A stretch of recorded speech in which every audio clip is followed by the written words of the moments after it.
Welcome to a very special Beyond Parody on this Independence Day. Happy birthday, America. And to celebrate America's Independence Day, we have on a guest from Scotland. Makes sense? Join us while we talk to the extremely funny Leo Kearse from Scotland. We talk about the Glastonbury Festival, Alligator Alcatraz, and so much more. Join us today. Happy birthday, America, on Beyond Parody.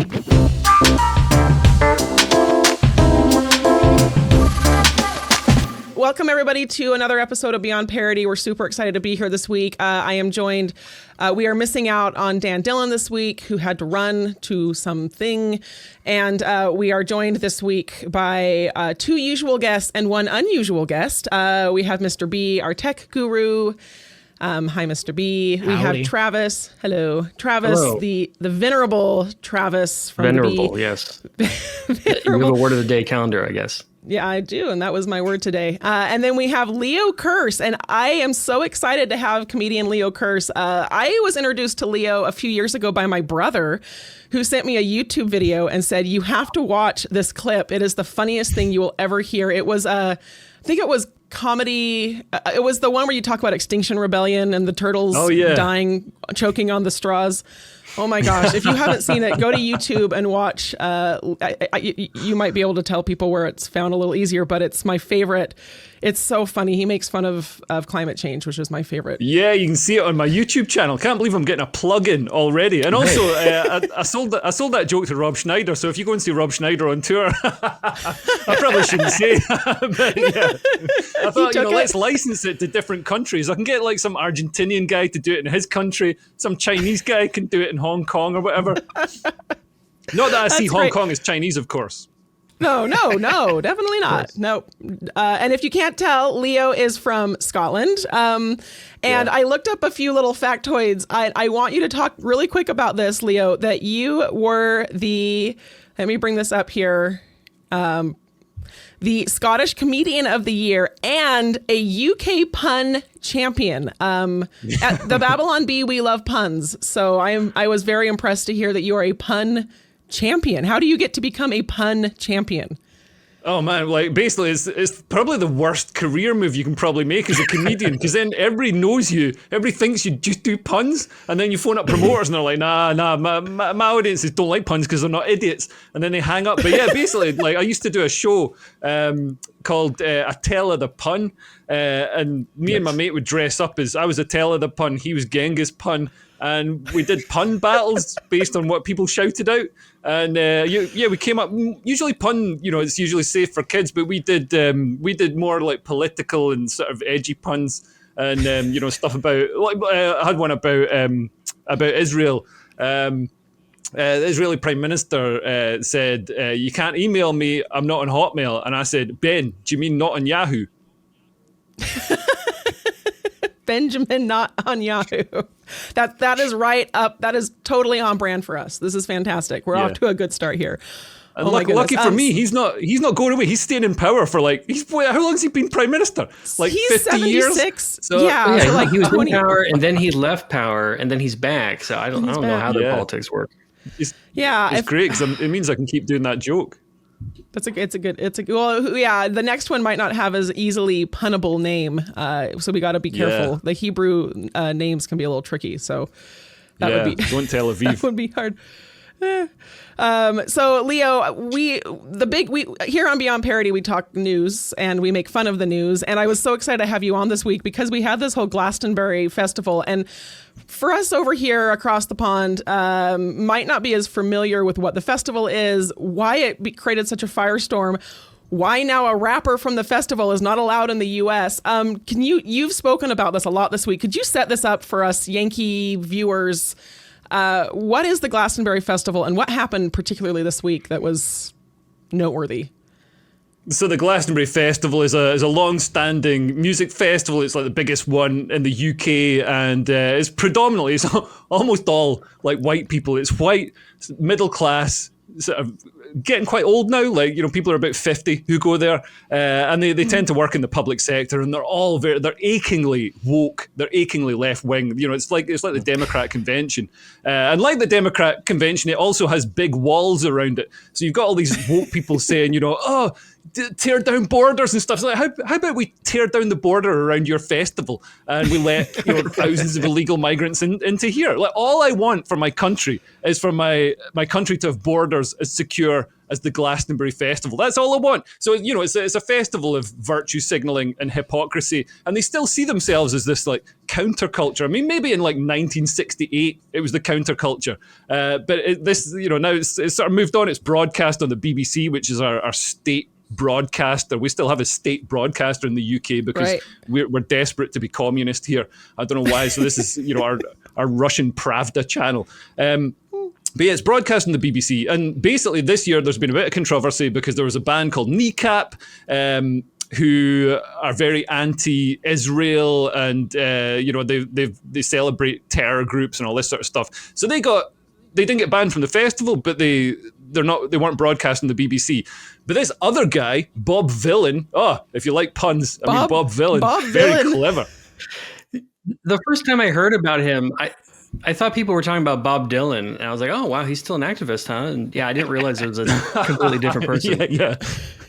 And Bob Dylan seems to be rejecting his Jewish roots. It's quite interesting. Because Bob Villain are incredibly anti-Israel. The headline that grabbed all the attention was the fact that he was chanting death to the IDF, which is obviously the Israeli Defense Forces, the Israeli military, which people are conscripted into. So it's pretty much death to everyone in Israel who gets conscripted into. Yeah, death to Israelis. For me, obviously I'm a massive Zionist. I do it for free as well. People keep accusing me of taking Mossad money. I would love some Mossad money. If you've got any, if you can put me in touch, that'd be amazing. We've said that on this show too. The other thing he chanted, it's one of his songs. Yeah. I'd be wearing better clothes if I was funded by Mossad. You know what I mean? Yeah. Right. We take some. The other thing he chanted, his other song, is called "I Heard You Want Your Country Back." Shut the F up. Right. And it's like this really sneering. He's sneering at British people, any British person who suggests that, they might want to take their country back, because we're essentially being reverse colonized. With the acquiescence of our leaders, they're very much like the Democrats. They want to bring in people to vote for them. So they want to bring in, people from Africa, people from the third world, the Middle East, wherever, because they know that, long term they're going to vote left wing. Whatever it does to the country, all political leaders really care about is getting power and staying in power. And so, some British people, some indigenous Brits like me have said, I'd quite like to improve my country somewhat. I don't want just an infinite number of people coming over in small boats and just, we don't have any sort of Trump style ICE deportations. We don't have any border control.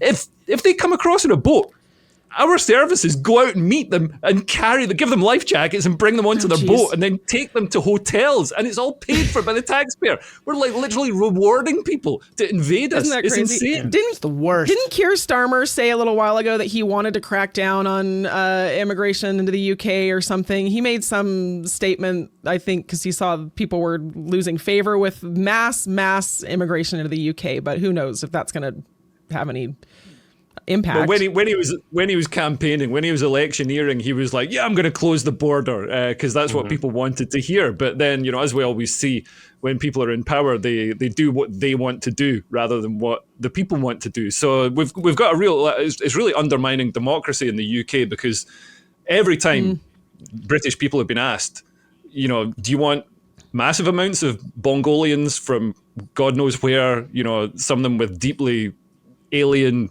beliefs and values and medieval cultures, do you want loads of them, or do you want slightly less? People have always said slightly less, please, slightly less, and then no matter what they vote for, they get loads more. You know what I mean? And it's really damaging democracy, and we're starting to see people at the end of their tethers. People are starting to riot and take matters into their own hands. So I really think civil war could break out in the UK. Not to put too much of a downer on things. Do you think that's actually like a very realistic possibility, or is this just you see the tensions rising? And I think it's very realistic, because we're really seeing a rapid sort of population change if you look at the babies born in the UK last year, I think more than 40% were born to had at least one foreign-born parent. And what we're seeing is, the traditional sort of belief of sort of blank slatism and integration has been that immigrants come here, they work hard, and then their children, the second and third generation migrants, are just basically culturally British and completely integrate. And that happens with some people. But what we're seeing in the UK now is we've had such massive amounts of immigration that people are being born into areas where they've got no opportunity to integrate because everybody is an alien culture, literally speaking alien languages. And, we've got like Sharia courts and things like that in the UK. So it's not as if, even if people wanted to integrate, there's no opportunity to integrate. But also what we're seeing is people don't really want to integrate all the time. A lot of people strongly identify with the values and the cultures of their ancestors. I was just with one of my best mates. He's half Iranian. He's never been to Iran. His dad fled Iran because the revolution and everything. And his uncle wants the Shah back and all this sort of stuff. But when it was kicking off between Israel and Iran, he's all like, "Man, you'd think he was like second in command in the Revolutionary Guards or something." He's like, totally tub thumping for Iran. So yeah, people don't leave their cultures behind. And this is something that a guy in the pub could tell you. But our politicians are more educated than that, so they've been inculcated into these essentially religious beliefs of blank slatism and integration and multiculturalism being a good thing. But because we're seeing such rapid change, it's never been a source of social stability anywhere. Like Yugoslavia, Lebanon, anywhere it's been tried, it's pretty much resulted in conflict. And because we're seeing the native indigenous population being openly sneered at by the establishment, and treated as second-class citizens, there's a lot of resentment. And the main thing is the grooming gangs. I mean, we've had thousands of tens of thousands of British girls, white girls, Sikh girls, some Hindu girls as well, being targeted and gang raped, and and it's happened on an insane scale. I know victims.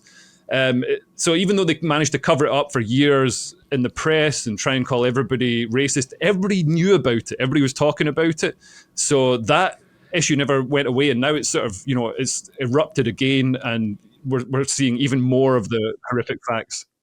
Do you see anything that's going to improve as far as the grooming gangs go now that it's bubbled up into the public eye? Are they're going to have to make a change, hold some people accountable, or they're just trying to sweep it under the rug?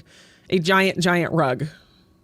Yeah, I mean, it's past the point of sweeping under the rug. And I think the reason they resisted any sort of, national inquiry for so long is because so many people in the establishment, so many people in the police and local authorities and government and the media are culpable, and academia as well, are culpable in, covering it up, obfuscating it, trying to get it swept under that rug.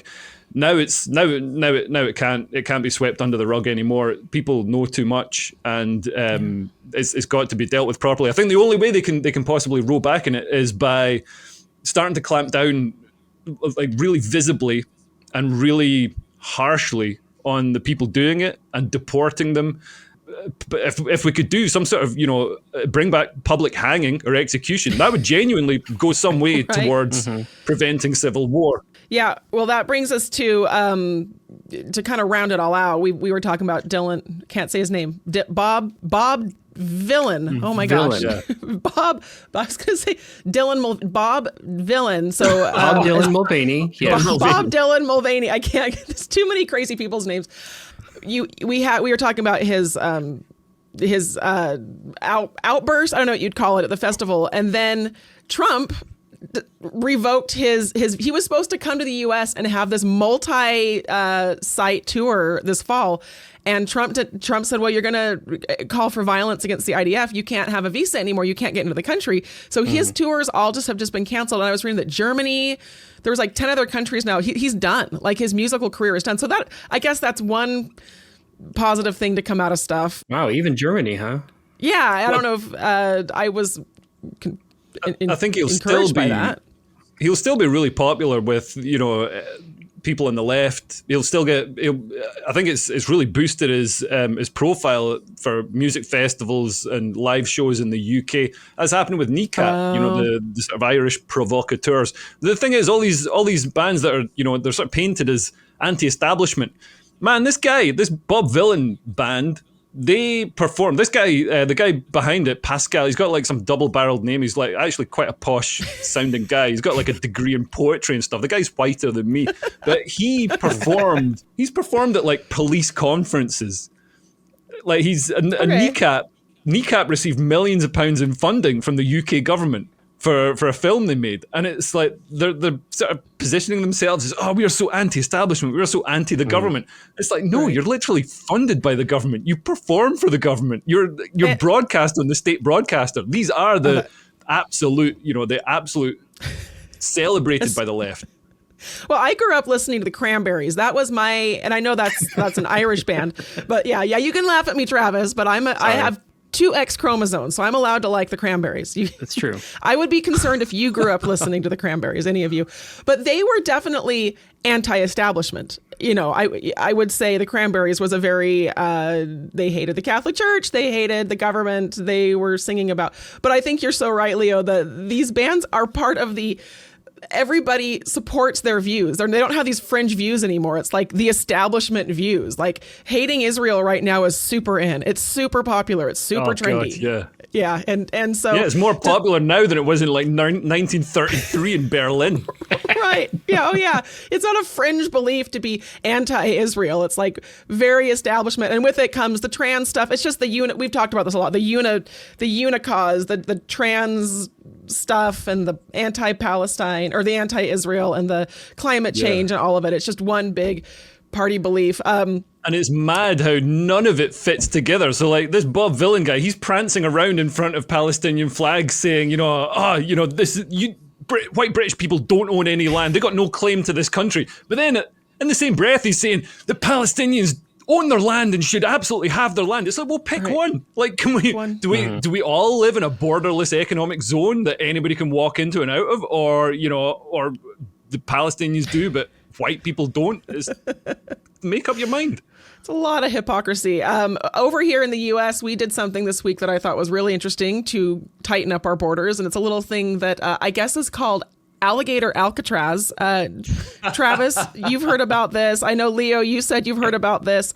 I've read about this. It is, leave it to Trump to make a moment out of anything, like setting up a detention facility. And now people have hats that say Alligator Alcatraz. All right, Travis, I was going to ask you if you'd wear an Alligator Alcatraz hat. Oh, I would love to wear an Alligator Alcatraz hat. I think someone's selling those, right? Yeah.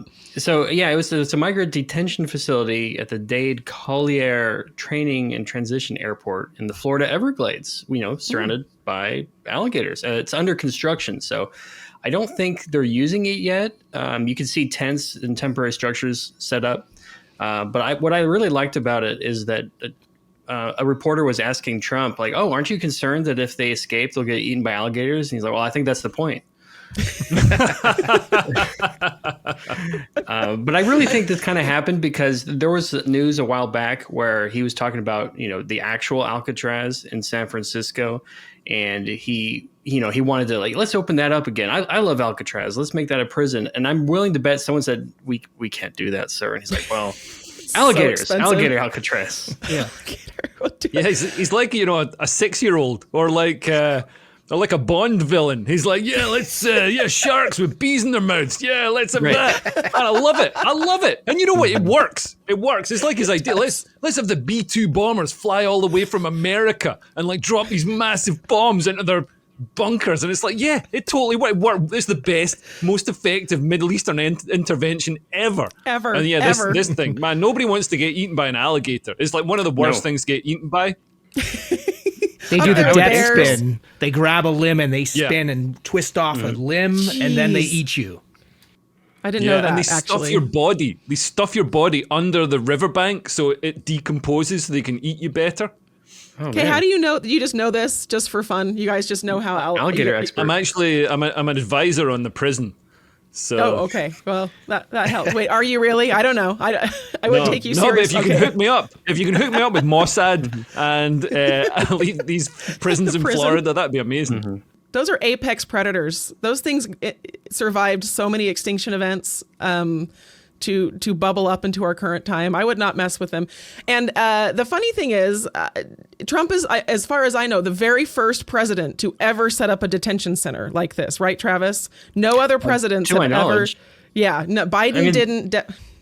The closest we get is, and it's not a good comparison, would be FDR in the Japanese internment camps. So Right, that's not as good. We don't like that. That's not as good. And there's no Alcatraz in the name. They didn't call it Japanese Alcatraz. They did call it That's because it would be a very difficult name for a Japanese person to pronounce.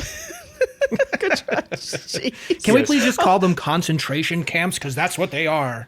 Yeah, that's what they are. Well, Biden had camps, Obama had camps, and none of them had air conditioning. And this place apparently has air conditioning. So Air conditioning. Oh my God, this makes me sick.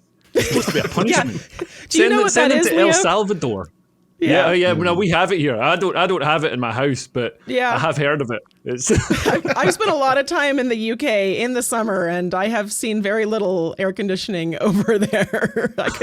You could use a swamp cooler or a box fan or something. The messaging, you have Trump doing, who else in the world would set up a press event, give out hats, call influencers, pictures of alligators, and it made the left so mad. It made the Democrats so mad. It just, it was great. Anything that makes them mad makes me happy. And that's not a great way to frame my political views, but it really is. I'm getting more and more. Anytime someone's mad about something on the left, I'm like, I'm going to like that more.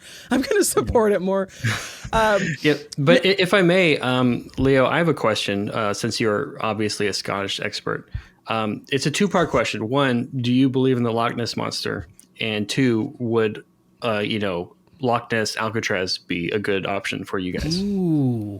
Yeah, no, you know what is interesting? You just mentioned extinction level events not taking out alligators, because I think it's perfectly feasible that plesiosaurs or something like that weren't taken out and they managed to survive in this loch in Scotland.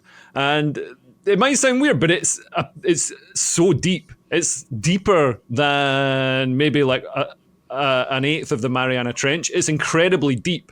It's like a mile down or something. I've got no idea. Wow. But it is incredibly deep, and it's connected to the North Sea. So big stuff could get in or out. Maybe big stuff. Maybe a big whale swam through the tunnel, and that's what people saw. I don't know, and then it swam back out again. Sure. But yeah, it's faintly feasibly possible. I think it's more likely than Michelle Obama being a woman. Ooh, hot take of the day. She survived some extinction level events, that's for sure. Was there another question? Something about, was there another part of that question? Oh yeah. Would that make a good a Loch Ness Alcatraz or Nessie Alcatraz? Oh yeah. Would that be a good option? I don't think so, because it's quite a narrow. It's like small. Like, even though it's really deep, it's not huge. It's not vast. So I think what you need, the prisons in Scotland tend to be just grim concrete buildings. And what you really need, actually, if you made it underwater in Loch Ness, because the problem we've got now is everybody's got drones, so they can bring the heroin in on a drone and drop it on the. So prisoners are getting more. It's probably easier for a prisoner. They're getting everything. They're getting everything drone dropped. As long as it's small enough to fit in a drone, you can't get an 80-inch plasma TV, but you can get everything else in prison. So you put the prison underwater. And then if they try to leave, they drown, or Nessie they drown anyway. Unless they develop gills really quickly, they drown. It's a good system. Well, I mean, it could be Kevin Costner in the prison. Yeah, Robin, your favorite movie, Waterworld. Waterworld is my favorite. No, Waterworld was an interesting movie. It was an expensive movie. It was a hot mess, but it was. Downplay how much you like Waterworld. I actually haven't seen Waterworld in a long time. We were going to watch The Abyss with my kids this week, but we haven't. The Abyss is a much better water-based movie. if you're going to watch a water movie. Are you going to take your kids to see Elio or Elio or they whatever already it's saw called? it. We dropped them off, and the 10-year-old thought it was great, but he likes anything that blinks and moves and lights up. So I heard it was terrible. So have you seen it, Leo? Are you going to go see it? No, I was just reading about it. I've got a 2.5-year-old, so she's maybe a bit. Although she loves all the Disney stuff. But then I was reading about it. It's about a gay 11-year-old. Well, it's like, how has an 11-year-old got a sexuality? It's like they shouldn't be. Like, I know it's Hollywood, but surely they shouldn't be having any sex whatsoever. Well, that's what makes it a science fiction film. Right. Yeah. The funny part about that, Leo, is I read they actually tested the movie in front of an audience with all the gay stuff in it, and the audience rejected it. They said this is terrible. Yeah. And so Disney went in and edited it to take out the 11-year-old's gay stuff, which you think they shoved him could just back in the read the closet. room? They just shoved him back in the yeah. They'll make a sequel in 10 years about how he was so repressed as an 11-year-old because some Disney producer shoved his sexuality back in a closet. But I just have given up on. I just want an old school princess, prince, very traditional gender roles.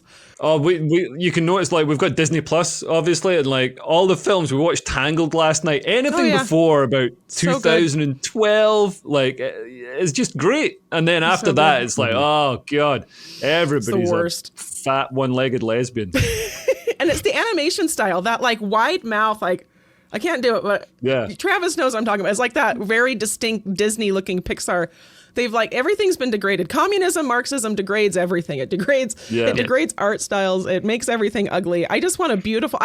So Leo, I have 4 sons, and we just had a daughter. So I have one little girl. I have 5 kids. So now I have this baby girl. She's a year old, and all of a sudden I have to have content in my house that I'm starting to look at like girl content, and there's nothing good out there like modern, like Disney Plus, none of this. So we're gonna go old school. We've downloaded like Care Bears and My Little Ponies and Rainbow Bright from the 80s, and we're just gonna go full-blown vintage. My daughter will not know of any new TV. I want her to grow up watching the classics, the good old stuff. Yeah, you've got to do that with books and stuff as well, because I've noticed as well, like some of the books, it's just like blatant propaganda. Like I got a book, obviously I got it with complete nefarious intentions to just make fun of it. This book, Black British History.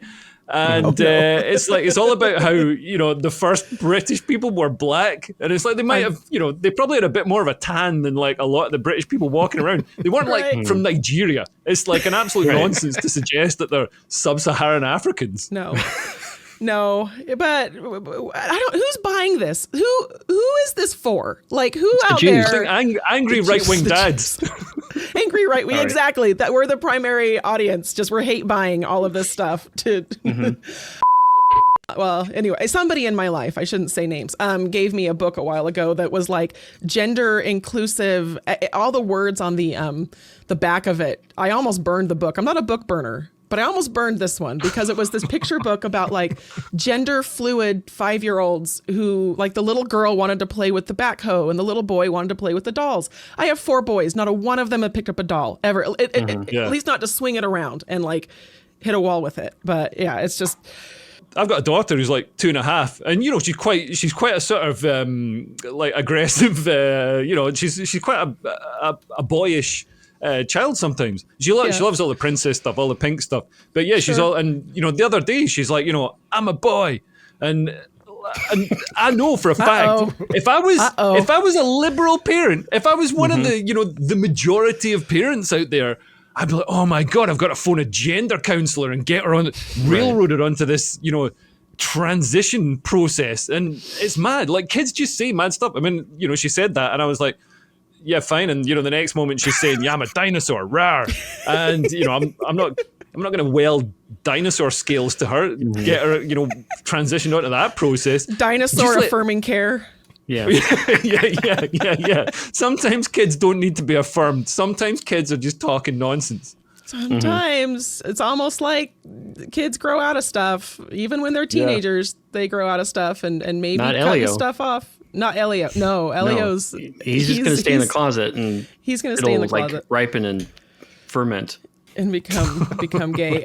So we have a clip this week, our clip of the week that we wanted to show and react to. So Leo, I don't know if you noticed, I've got my Star-Spangled earrings on and although this is always my backdrop. I took this picture in Washington, D.C. a few years ago, just so our listeners are aware. I'm very proud of this picture.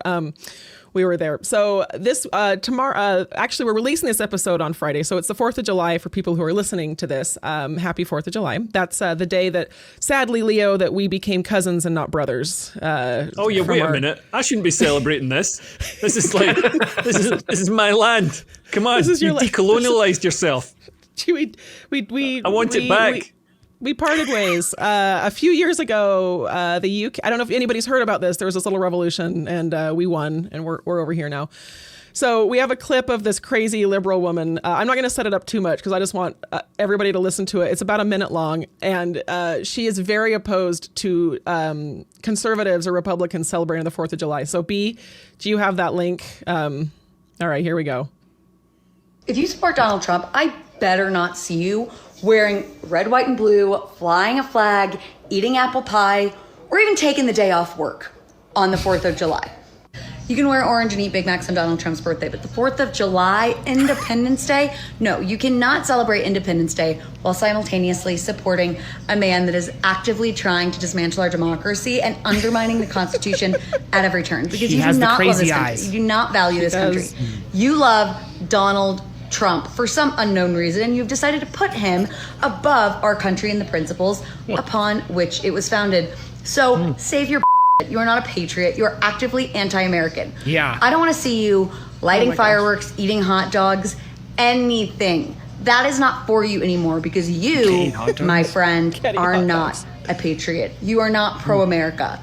You are pro-Donald Trump. And those two things are in direct contradiction. Those of us who actually give a shit about our country, we will celebrate while protesting the man that's trying to destroy it. The rest of you, sit your asses at home if you can't go into work and try to do some personal work because Lord knows that there's a lot of it that needs to be done. Thanks. She's probably not going to do anything for the 4th of July. Probably not. I would say she's not a patriot. That's the gatekeeping is funny, and the fact that the left claims to be the patriots in this is funny. Mm-hmm. Well, I was just going to say, like, I feel like in America and in the West, in Britain, there used to be a sort of pre-political, like, brotherhood. Like, we all like believed in our countries, and then like some of us were left wing, some of us were sensible, but we all, underneath that, we're all patriots. And I feel like she isn't. I feel like now there's like a schism, a deeper schism. I mean, Donald Trump is the most pro-American president in my lifetime, and I was born in 1973. There you go. Yeah. What more than Ronald Reagan? B, you think Trump is? I want to hear from. I think so. He's on par, but man, he's really pushing it. That's a good question for our subscribers to answer in the comments on YouTube, is who you think is the most pro-America president. B says it's Trump. I'm going to say it's close. I'm going to disagree. You would disagree. Travis disagrees. I think the most pro-American president is George Washington. All right. Well, wow. Travis wins. Fine. It's like when you ask people what their favorite book is and everybody says something and then someone's like, it's like, the Bible. My favorite book is the Bible. Like nobody. Okay, fine. Nobody can one up. Nobody can one up you on that one. Okay. All right. My favorite album is The Best Of. The Best Of. Just whatever it is. Hey, you guys gave us the Beatles, and that'll last you for a while. And you gave us Miley Cyrus. So thanks for that. It's not a fair trade. It's not a fair trade. Oh my gosh. All right. We have one more clip that's a little bit more lighthearted. And Leo, I don't know if you've seen this. This is a very visual clip. So for our listeners who are just listening and not watching the YouTube, this week, actually, Travis, why don't you set this up? Because okay, you shared this clip. This is, I guess, the Chinese decided, hey, in our development of robots, let's make them play soccer. But they have the skills of maybe a 5-year-old, and it's just the funniest thing I've ever seen. There's no sound to the clip, so you're just going to see them sort of stumbling around. So feel free to interject. So these are robots playing football. For Leo's sake, we'll say football. Oh, I'm sorry. Football. I don't know what soccer is either. Yeah, I don't know. So we're going to talk over the top of it. Yeah, you can talk over the top of it. Yeah, it's just fine. So It's robots, and everybody really should go watch this video. Have you seen this, Leo? Oh, so there's some sound. I like how they carry them out on stretchers too when they fall down. Yeah. Oh my gosh. It looks like real soccer players. They just fall down for no reason. Mm-hmm. They have little stretchers to come pick the robots up and load them onto the stretchers. This is a wholesome clip. You can show this to your kids at home, and this is what it looks like. I have a 3-year-old. When he and his little buddies play soccer, it's just like, oh, and they also look a little drunk. I'm not gonna lie. Yeah, all the weird like half steps they do, like they're hesitating. I don't know if I want to hit the ball or not. And then they just go down for no reason. That looks like Travis. Oh, no. Travis playing that soccer. is like me. But it's great. They can get up again. I've never seen a football player actually get up again. That's amazing. They normally need to be rubbed with a sponge. Wow. Yeah, go check this out. It's Chinese robots. I will say I'm a big Terminator fan. I'm not too worried about the rise of the machines after watching this video because the stretchers kill me though. Like, why can't you just? Is it because it makes them comfortable? They feel safe on these little stretchers, and there they go. Yeah. So this is also a thing where I understand scientifically why they'd want to experiment with this and get them to work, but they're actually making it like an event where people come and watch, and I just think that's the funniest thing. Right. So they come in with the stretchers because they don't want to interrupt the game, I guess. And in China, someone's full-time job is robot stretcher carrier. That is that man's job. That is the job he has been given. Yeah. That is the job he will do, and he will pass down to his children. He will be the robot stretcher. It's a family carrier. business. Until that's taken over by AI. Yeah, robots will be carrying the robots. Yeah. What if they develop a robot that can carry stretchers? Yeah. We're done. We're all in trouble. We're toast. We're all toast. I'm not scared of the AI uprising. If they can do my dishes and my laundry, I'm here for it because that's all I do. My whole life is dishes and laundry. So Leo, Travis is actually AI. He's not a real person. Oh, yeah. You can tell because I have like 6 fingers on. Yeah, Travis, can you touch what's the Turing test? We got to do some have we ever seen Travis cry? I've seen so many people like Tucker Carlson say we can't have robot trucks, we can't have robot taxis because it's taking jobs away from people. And it's like we need to take jobs away. Like the whole sort of economic incentive behind mass immigration is the thing that's driving it. They say, we need to bring people in to do all the jobs people don't want to do, like pick the strawberries or drive the mini cabs. And now we're going to have robo taxis, whether it's Waymo or if Elon Musk gets his one sorted out. And can you imagine being a salesman for one of them, just slapping the roof and saying, I mean, in the UK, you'd be slapping the roof and saying, like, the best thing about this one is it won't gang rape your children. It's just going to drive the taxis. There's not going to be any grooming gangs. It's just going to drive the taxi. Just a robot. You don't know how they're going to evolve, though. It depends on who's programming those robots. We need to be very careful of what the next step of evolution is. Which culture are the robots going to grow into as they evolve into more humanoid forms? Cybernetic organisms with aluminum alloy exoskeletons. I just had that. You really do like Terminator. I do like Terminator a lot. Leo, before we move on to we kind of call it our rapid fire question round where Mr. B asks us all random questions. What are you working on right now? I saw that you have some shows coming up. Give us a little preview of what you got going on.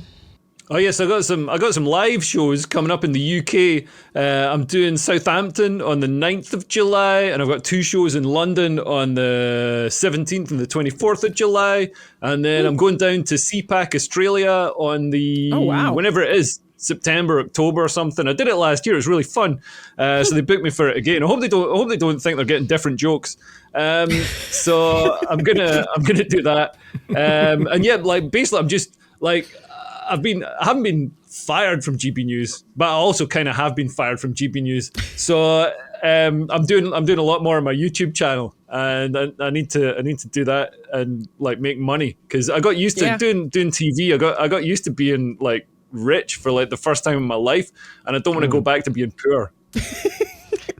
So your YouTube channel is just Leo. It's Kearse for our listeners. Leo That's right. Kearse. Leo.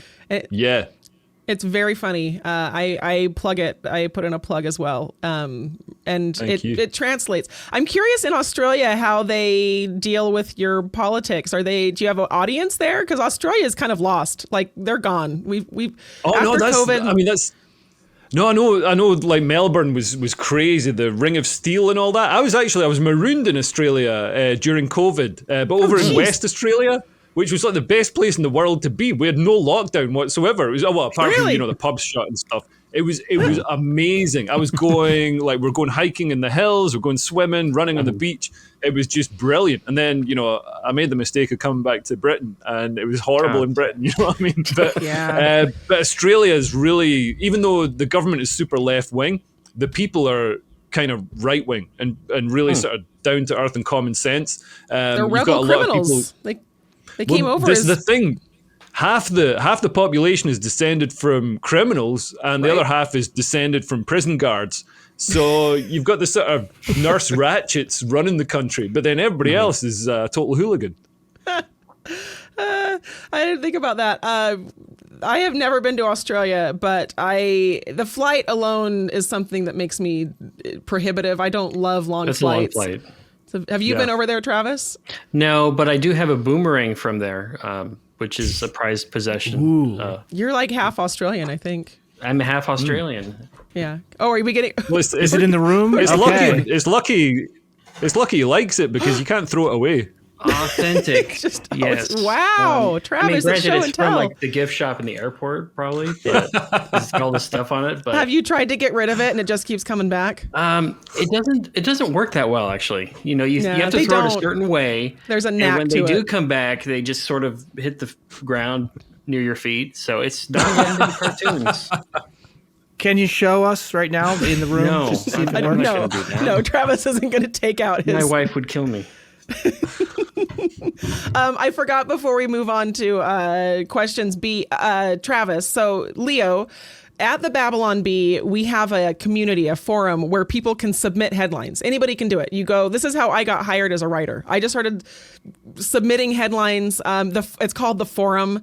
It's a really wacky community of people who, they're from all over we have a lot of people from England, from the UK that are on there. We actually have an employee now from the UK who's a writer.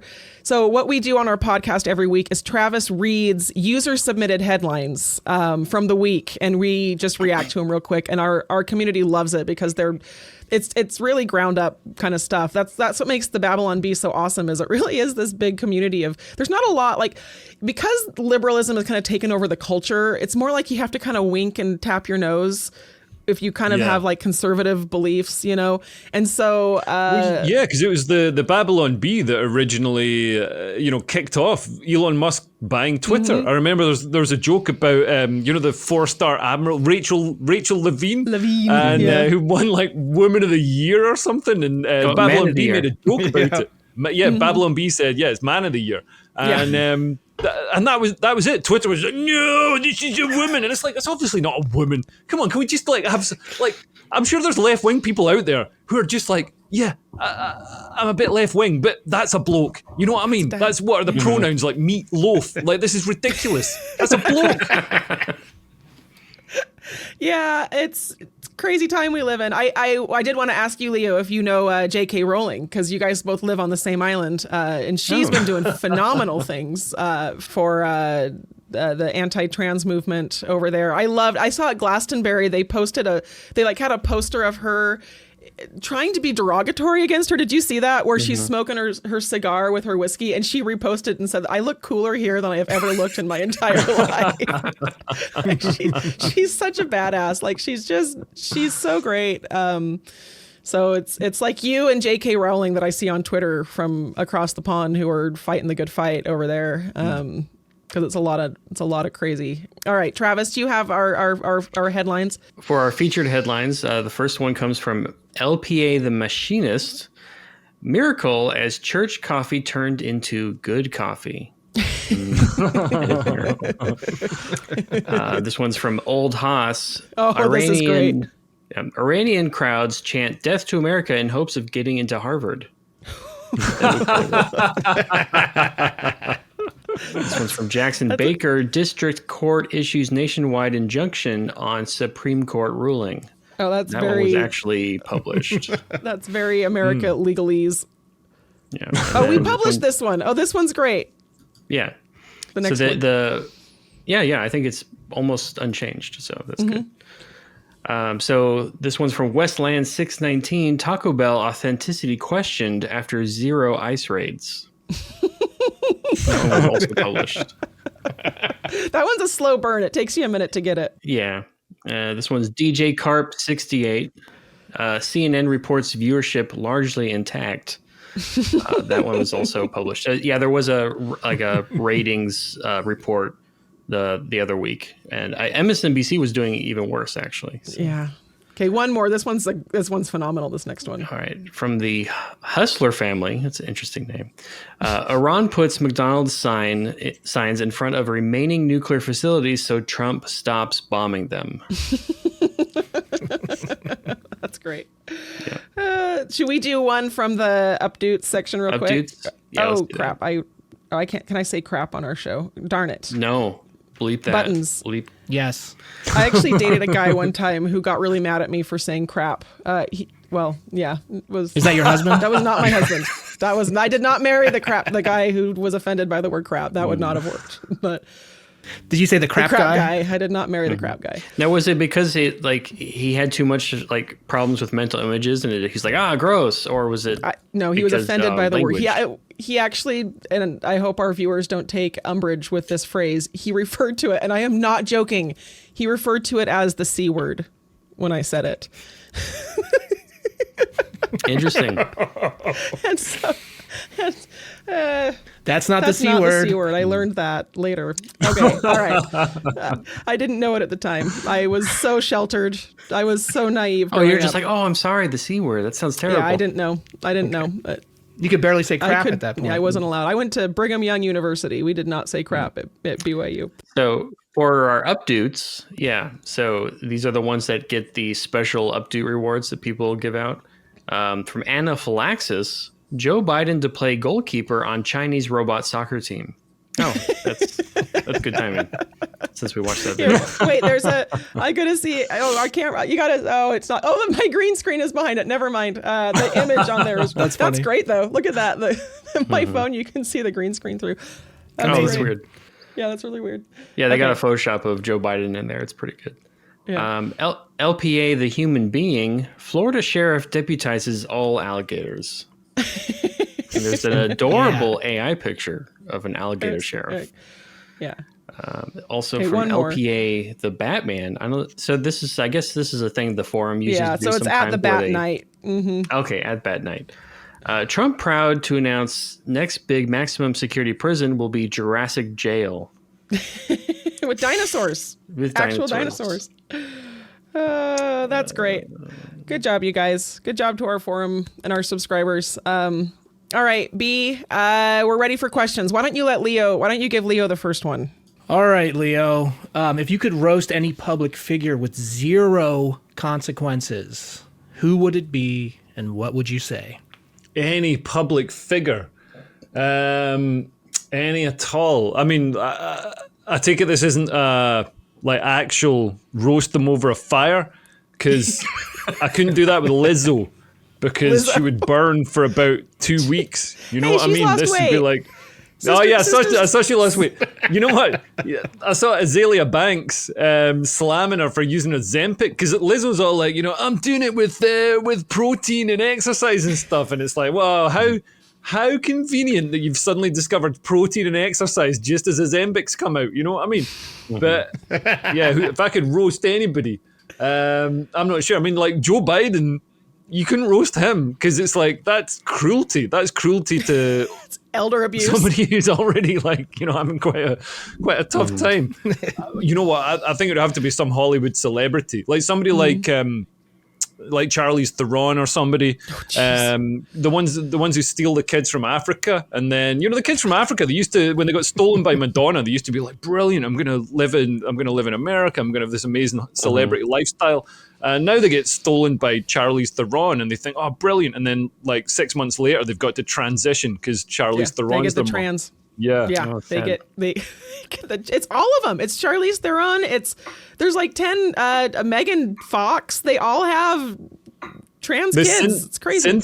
Cynthia one from Sex and the City. There's Cynthia Nixon. Cynthia Nixon. I saw her giving a speech, and she's like, my daughter is trans, and her friend is trans, and the neighbor's kid is trans, and our maid's kid is trans, and all this, and it's like, Our dog is trans. Doesn't that suggest it's a bit of a cult? Right. Maybe some sort of contagion factor to it. I don't know. That's crazy. All right, B, who's next? Robin, I'm you're next. next. Okay. What is the last most unhealthy snack you've eaten? Jelly Bellies, jelly night. beans. At Yeah, night. last night, pounding them. I love jelly beans, but the good ones. The jelly. You like the popcorn No, I hate ones. the buttered popcorn. Those are awful. But no, I'm very particular. I get the Costco Jelly Belly bag. I actually bought the bag for my son for his birthday, and I've eaten about 2 quarters, a half. 2 quarters is a half. I've eaten about half of it. But I sat. It was a long day yesterday with the kids, and so my husband took them, and I sat on the rocking chair with this giant bowl. And I'm very meticulous. I pick them out, and I know what they all are, and I have my favorites, and I have my favorite combinations, and on the scale of unhealthy, they're just sugar. They're not like the worst thing, but I love Jelly Bellies. We've established I love Red Vines, but I love Jelly Bellies. Do you have Jelly Bellies over there? Do you know what I'm talking about, Leo? They're the jelly beans. Yeah, Yeah, they've got all the but the different good ones. flavors, and they really taste like the flavors. They taste like it's like when my wife gets fancy shower gel, and I'm like, whoa, this is amazing. It smells like cookies. You know what I mean? It must have cookies in it. How is this cleaning me? It's got cookie dough inside it. But Yeah. yeah, it's the Cookie same goo. with these jelly beans. I just hope they're not using the same stuff as in the shower gel. Oh, no. They probably are. It's probably all the same compounds. And my favorite, because everybody asked, my favorite flavor is Juicy Pear. That's the best Jelly Belly. And you can tell us in the comments what yours is. Robin. but- Yes. Yeah, I think this is an idea that just popped into my head. What if you got scratch and sniff stickers of a certain smell and then combined it with a single jelly bean of a certain flavor and came up with some sort of match made in heaven? What would it be? Like to smell something and eat it at the same time? Smell a sticker and eat a jelly I don't do bean. smells. After 5 pregnancies, smells in general put me off. I just don't. I am very adverse to smells in general. I don't like smell, and I don't like artificial smells of things. I have a lot of trauma from bad, like going into people's houses and like throwing up in their plants because they have some awful room scent going on. Throwing up in Yeah. the plants I in could someone's tell house. That's stories awesome. till we're done. I don't like that idea at all. Veto. No smells. Okay. Travis, what is your plan to deal with people who clap when the plane lands? Oh man, my plan. Well, I'll be honest, I don't have a plan. I never thought about that. I will say I've never clapped when the plane lands, but it really doesn't bother me. Because for me, it's like they're clapping for me, and they're like, "Congratulations, you didn't die." I'm like, "Yes, good." Travis only went to the bathroom 3 times. Clap. Yeah, it's all for me, and that makes it okay. Longer flights, I feel like clapping. I hate long flights. Oh, sure. Well, so if you flew to Australia, you'd be clapping at the end. I'd be clapping. I'd clap about 10 minutes before we landed, and I'd clap the whole time until we landed. Okay. So if I was going to Australia, I would guarantee there's clapping, and I would need a plan. So I would probably put snakes on the plane. Yeah, there you go. It's going to be the only situation where people get clapped for fulfilling their basic job obligations. You know what I mean? It's sitting. like, yeah, That's right. Yeah, they go, wow, you landed the plane. I mean, I'd be upset if you didn't land the plane. You know? Yes. Well, then I'd boo. I'd be booing them. Yeah. No claps for you. I'm on fire. Yeah, with no hands, you're clapping. I'd like to see Well, that. there was the plane that landed upside down and everybody survived. What was it, in Toronto or something this Wow. year? Where did you see the pictures are crazy? They were coming in and then Oh, somehow yeah. they screwed up, just blump, thump, like like you said, Well, the most so basic part. in that case, it's impressive that they saved everybody. So do you clap or do you boo them for it being a terrible landing? Yeah. I'd While clap you're for being hanging alive. with your head filling with blood. Just, That's right. Okay. All right. One more round, B, and then we'll wrap it up. All right, Leo, I'll preface this question with the fact that I grew up in the 80s and saw Eddie Murphy Raw when I was 10 years old and probably watched too much Andrew Dice Clay. Do you have a joke that pushes the envelope too far for your act that you'd like to do here, since this is an act? Oh man, I'm trying to think. I had a joke about Kanye West that didn't work in the clubs. Basically saying, like, you know, Okay. I've been a massive Kanye West fan for so long, so you can imagine how I felt when I found out he does music as well.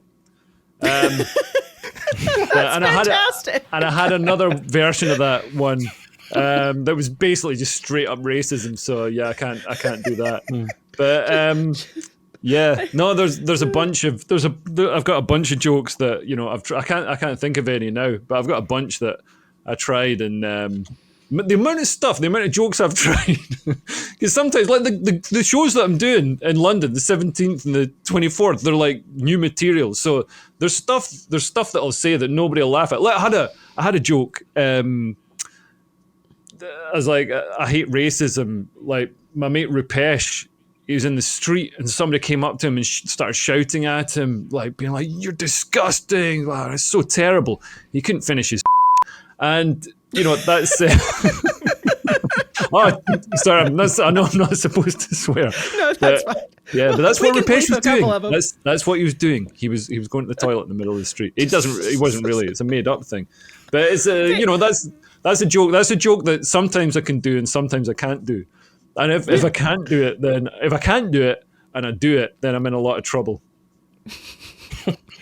Yeah, I was going to say, what was the worst joke you've ever given to an audience, and it was the weakest response you've ever had? Man, there's been loads of weak responses.